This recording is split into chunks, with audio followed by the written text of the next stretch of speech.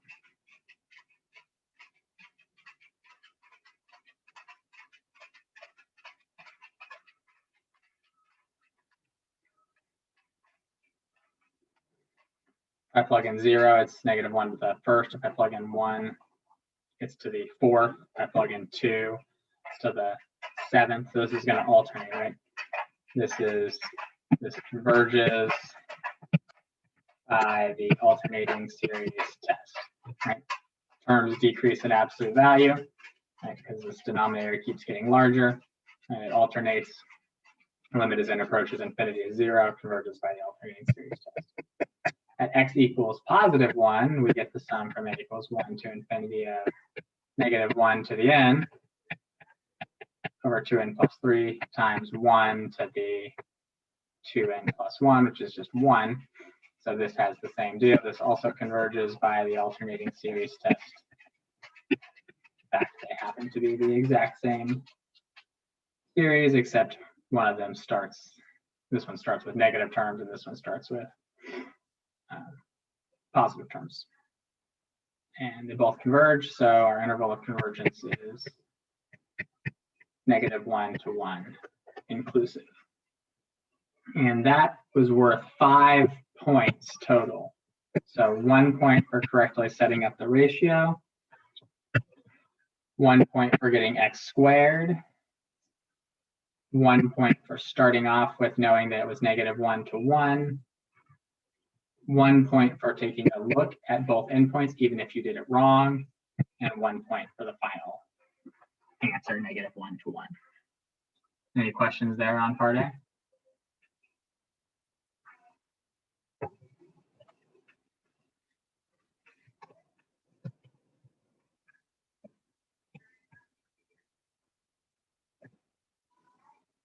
Yeah, if you wrote it that way, Darius, that's fine also.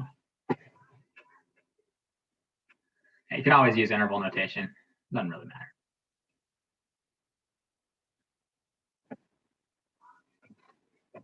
All right, part B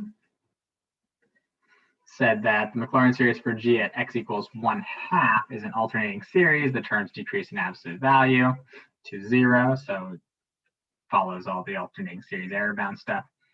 And then the approximation for G of 1/2 using the first two non-zero terms is 17/20. And they want us to show that this approximation differs from G of 1/2 by less than 1/200. So we should be getting pretty used to doing these. The next term after the first two non-zero terms is our x to the 5th over 7 term. So we would want to say the actual value of G minus our approximate value, which they gave us, is 17 over 120, has to be less than the next term. And our next term was x to the 5th over 7, so that's 1/2 to the 5th over 7. So our error is less than, what does this come out to be? 32 times 7 ought to be 224. And 1 over 224 is less than 1/200, which is what they asked us to show that it was less than. Good or no? That one was worth 2 points. So 1 point for using the third term and 1 point for getting 1/224th and saying that 1/200 was less than that.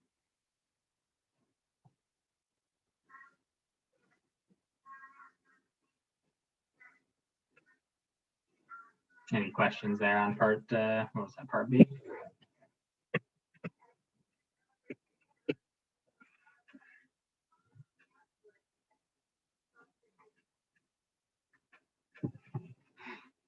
All right, part C then asked us to write out the first three non-zero terms in the general term for G prime. So first four non-zero terms should be easy enough. That'd be a third minus 3x squared over 5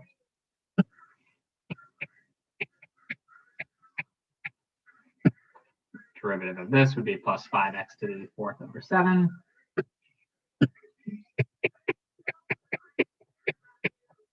And our general term then is just the derivative of our generic term up here, which is still -1 to the n.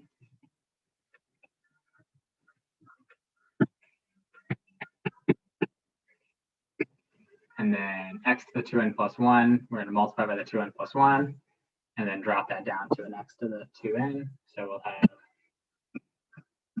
2n plus 1, and we're still going to have the 2n plus 3 in the denominator, and we're going to have an x to the 2n. And that was 2 points, 1 for these terms and 1 for that term.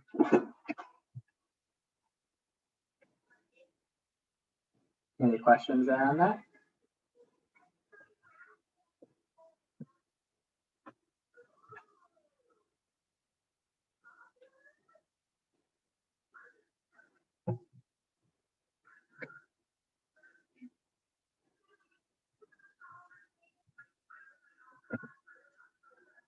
All right.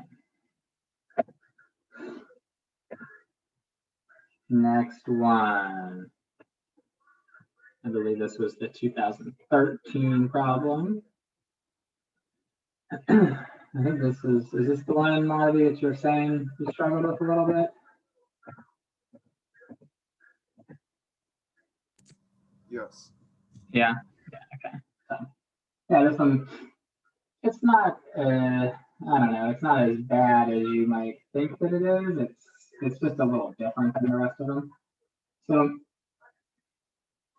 basically, we've just got some function f, it's got derivatives of all orders, and we're going to have some nth degree Taylor polynomial for it about x equals 0.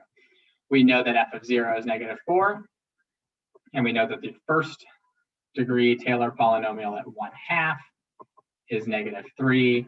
We want to show that f prime of 0 must equal 2. So what does the first degree Taylor polynomial of this look like? The first degree Taylor polynomial ought to look like at x should be f of 0, right? Plus f prime of 0 times x over 1 factorial. Do you all agree with that? Yes. Okay. So the first degree Taylor polynomial at 1/2, which equals -3, ought to be f of 0, -4, plus f prime of 0 times our x value, which is 1/2. And so if we just add the 4 over there, we get 1 equals 1/2 f prime of 0, or f prime of 0 equals 2. Everybody good there with part A?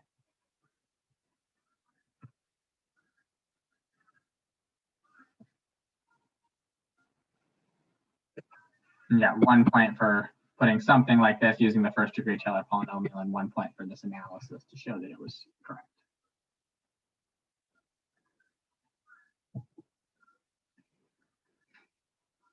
Good or no?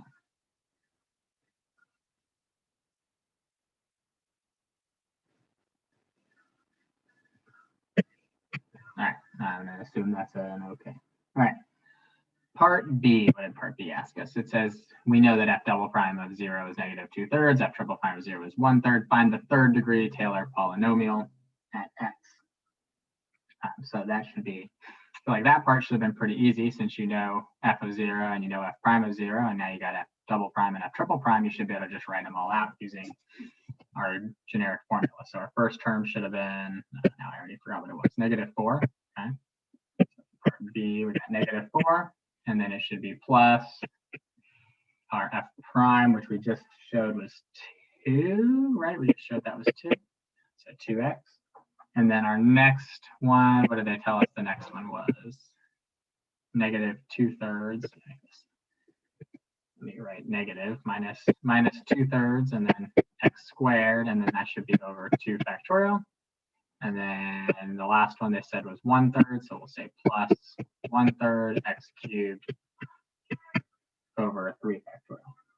And we'll simplify all of that out to get -4 plus 2x minus 1/3 x squared, and then what is that? Plus 1/18 of x cubed. Good or no?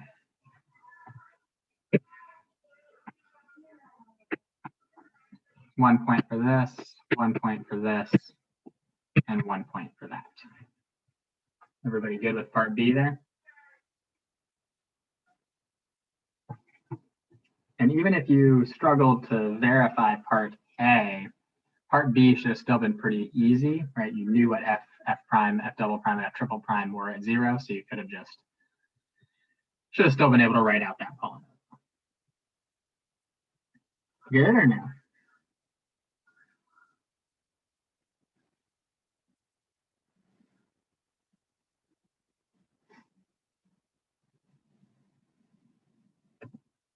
Okay. All right. So now for part C, they tell us something about a new function, right? H prime is f of 2x. So I'm going to write this here so I don't have to keep going. H prime equals f of 2x. And what do they want us to do? They want us to find the third degree Taylor polynomial for h at x equals 0. And we're given that h of 0 is equal to 7. And we want the third degree Taylor polynomial for h. Yeah, okay. Well, the third degree Taylor polynomial for h should look like what? Should look like h of 0, and then we need h, well, I'll write it over here. Our third degree Taylor polynomial should be h of 0, and then it should be plus h prime of 0 times x, and then it should be plus h double prime of 0 times x squared over 2 factorial, and it should be h triple prime of 0 times x cubed over 3 factorial. Would you all agree with that?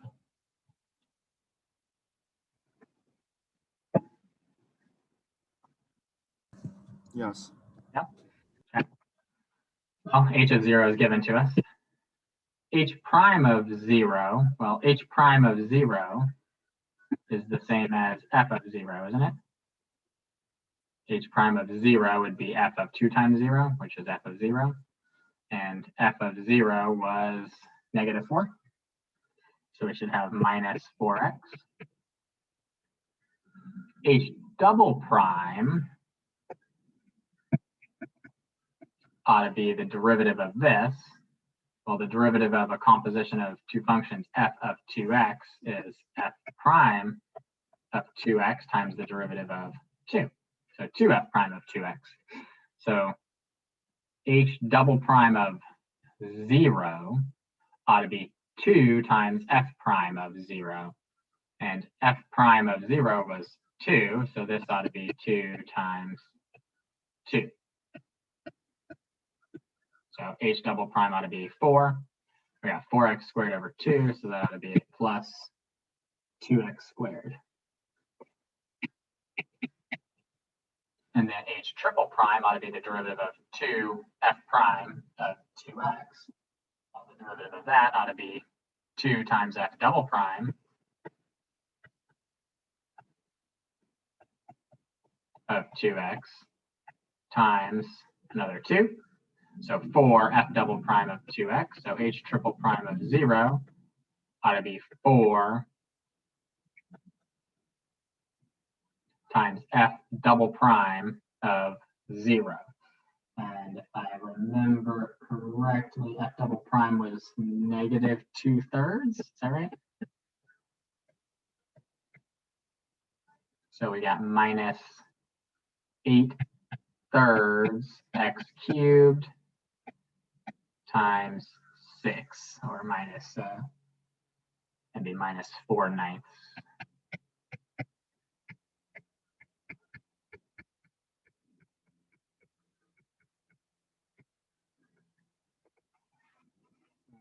get,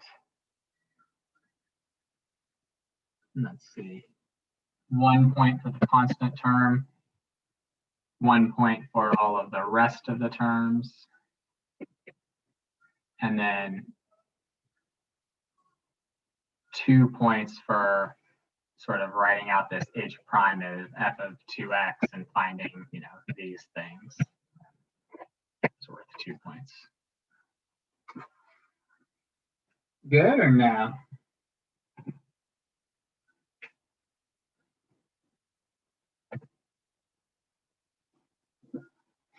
Yeah, it's not so bad once we really go through it. Yeah, we can go back to part A. You want me to talk about it, or you just want to look at it again?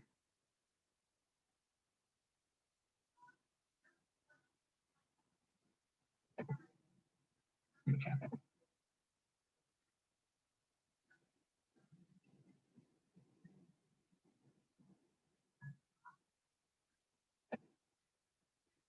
And I wanted to do one other thing real quick with this, because the way that we did this for part C is not the only way you could go about doing this for part C. Because we could have gone through and said, we know that h prime is f of 2x. And so if we wanted to, we could have said that our third degree Taylor polynomial for h prime was just f of 2x. And we could have gone in and written, so that would have been, what would that have been? -4 plus 2 times 2x. So that'd be 4x. And then minus 1/3 of the quantity 2x squared. So we could have written this as negative h prime is -4 plus 4x. And then this would have been 4x squared, so minus 4/3 x squared. And then you could have integrated this to get, you could have said that the integral from 0 to x of h prime of t dt would have been -4x plus 2x squared minus 8/3, not minus 8/3, minus 4/9. I can integrate minus 4/9 x cubed. And so we'd be evaluating this minus the 0, right? And we know that this should equal, if we plug in 0, should equal 7. So we'd have to add our h of 0 value needs to equal 7. So we'd have to put in, since h of 0 equals 7, we could say that h of x should be 7 minus 4x plus 2x squared minus 4/9 x cubed. And so we would have gotten the same thing if we'd done it that way. That would have worked out too. You guys all see that?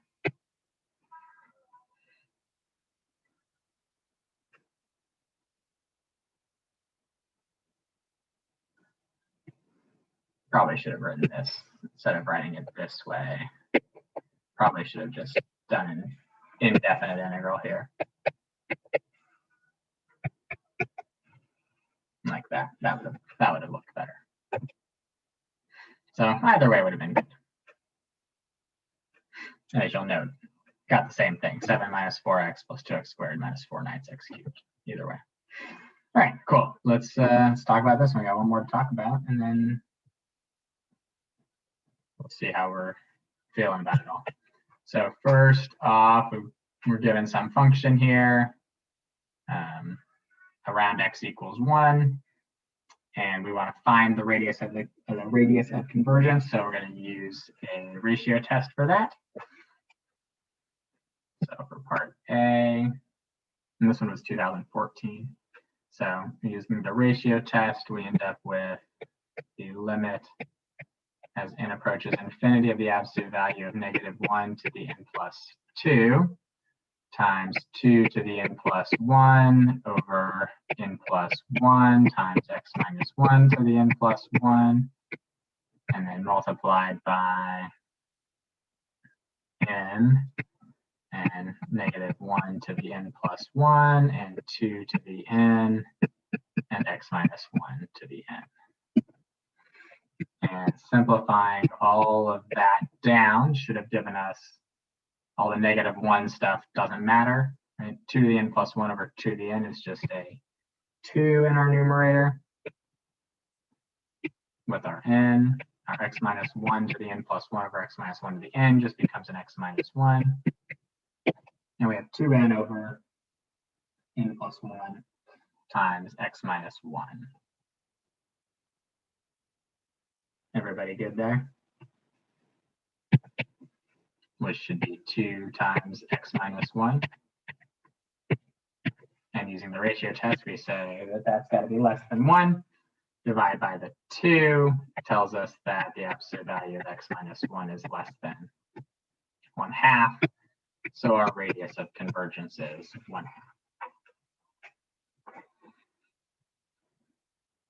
And that was 3 points for that one. Let's see here. How did we break that up? 1 for the ratio, 1 for the limit, and 1 for the radius of convergence. Good or no?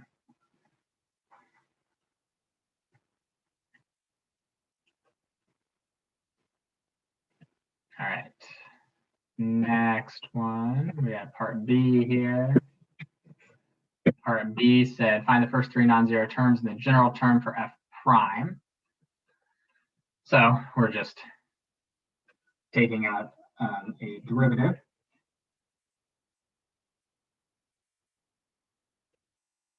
So if we want to do, they'd probably do the general term first, just to have it written out. So our general term should look like -1 to the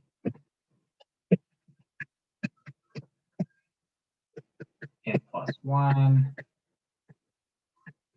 I believe we still have a 2 to the n. What did we have up there? We had x minus 1 to the n, so that becomes n times x minus 1 to the n minus 1. The n's will cancel, and we'll just have x minus 1 to the n minus 1.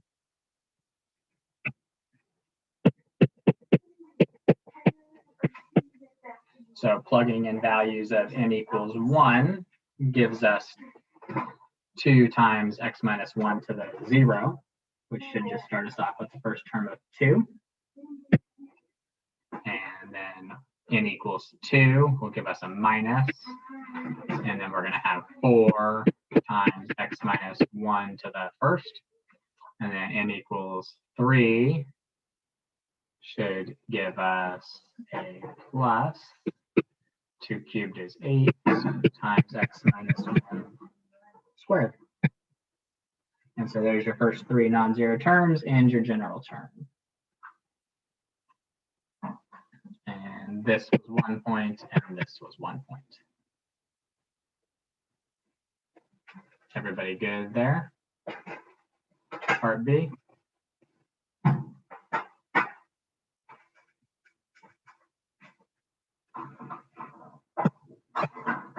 Okay.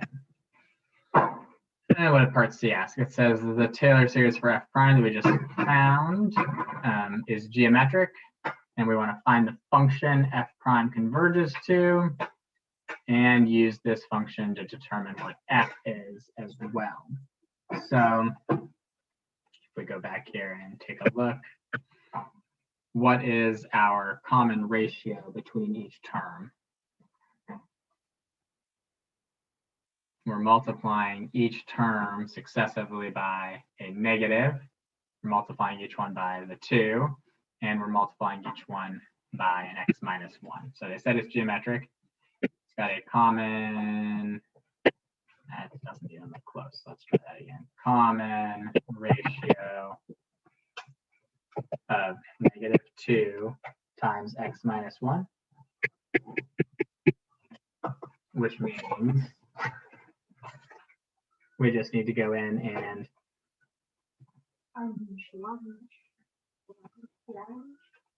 figure out what our, how do we figure out what our first term is there? Or not what our first term is, but what our function for f prime is. We need to write our first term, right, which is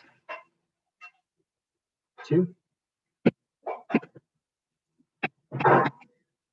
divided by 1 minus the common ratio.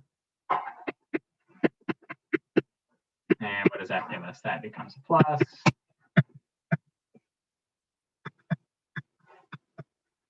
And 2x minus 2. So that's 2 over 2x minus 1.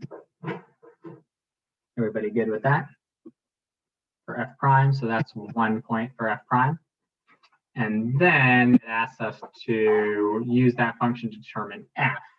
So we're just going to have to take the integral of that. So we're going to integrate 2 over 2x minus 1.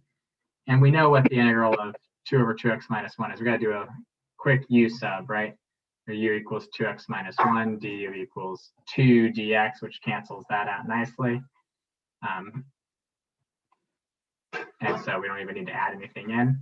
And so this just becomes the natural log of the absolute value of 2x minus 1 plus some constant. And this is our value of f of x, right? F of x equals natural log absolute value of 2x minus 1 plus c. And what do we, we got to plug in a value here. What value should we plug in?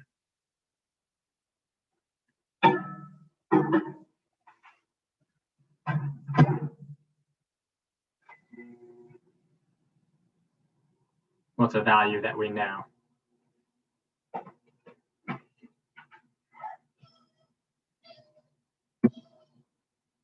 We know that this thing should still be going around x equals 1. So if I plug in x equals 1 to any of these, what am I going to get? Should get 0. So we should know that f of 1 is equal to 0.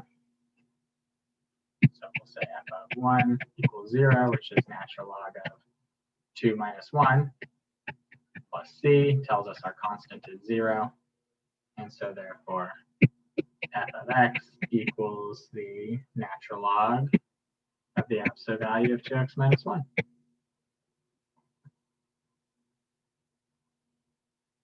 Good or no? 1 point for that, 1 point for getting the correct antiderivative, and 1 point for the final value for f of x. Any questions there?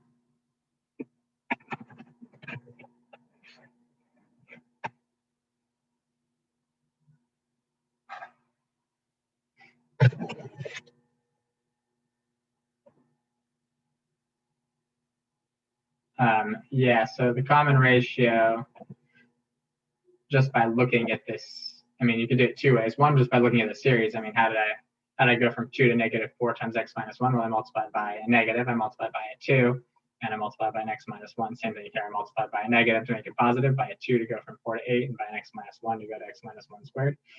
But I should be able to see that anything that's being raised to any sort of n plus just a singular n plus 1 or minus 1, or just an n, is what I'm multiplying by each time. So I multiply by a negative, by a 2, and by an x minus 1. That's how I found it. Does that make sense?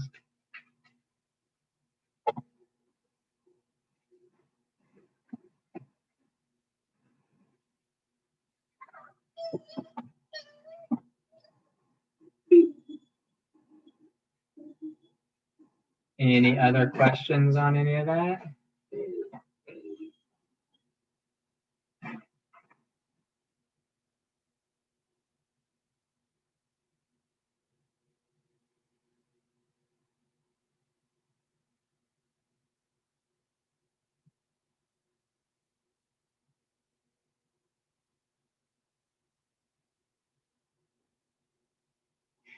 All right.